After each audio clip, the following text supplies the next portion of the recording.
Koliko puta ste se iznervirali kada vas rođaci ili komšije zaustave i bombarduju takozvanim iritantnim pitanjima? Da li pobegnete glavom bez obzira ili strpljivo dajete jedan po jedan odgovor? Pa to su najčešće pitanja kada ćeš već jednom da odrasteš, kada ćeš da završiš fakultet, kada ćeš da se udaš, oženiš, da dobiješ dete i takve stvari. Ja bih rekla da oni koji postavljaju to pitanja, bilo da su to roditelji, rođaci, pa prijatelji, pa nastavnici, političari, bi trebalo da se zapitaju da li je kontekst u kome mladi danas odrastaju isti kao kontekst u kojem su odrastali već ne ni roditelji tih mladih koje pitaju, to je generacija koja sam ja odrastala, nego i njihovi roditelji. Tada je sistem garantovao da ćete moći da izvedete standardnu biografiju, da završite školovanje, relativno brzo dođete do stabilnog zaposlenja u struci, sklopite brak i izađete na stambenu listu. Ona je prestala da važi već kod mladih rođenih početkom 70-ih.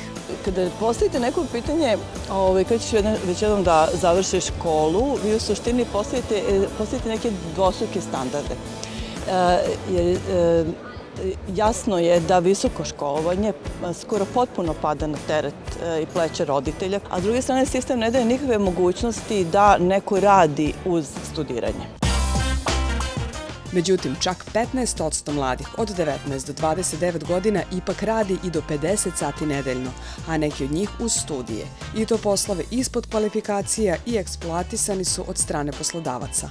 Kad se postavi pitanje zasnivanja porodice, odnosno onda se najčešće rađanja deteta, najčešće se govori o rađanju deteta kao da je to neki jednokratni čin.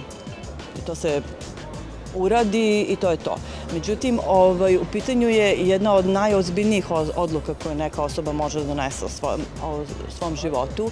Profesorka kaže da država ne preduzima ništa da mladima obezbedi sigurnost posla, a mladu porodicu podrži tokom razvoja, merama odsustva, bolovanja. A kako da se mi zaštitimo od salve neprijatnih pitanja?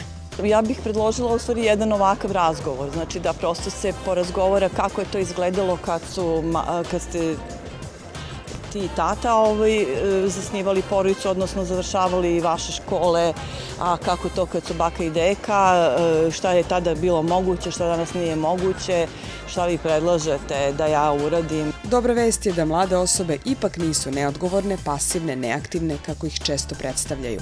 Ali i pored ovih ozbiljnih egzistencijalnih pitanja, postoje još neka koje ih nerviraju. Jesi li se ti to malo ugojila? Zar ćeš tako obučena u grad? Jel znaš da duvanski dim ubija? Gde ćeš za Novu godinu?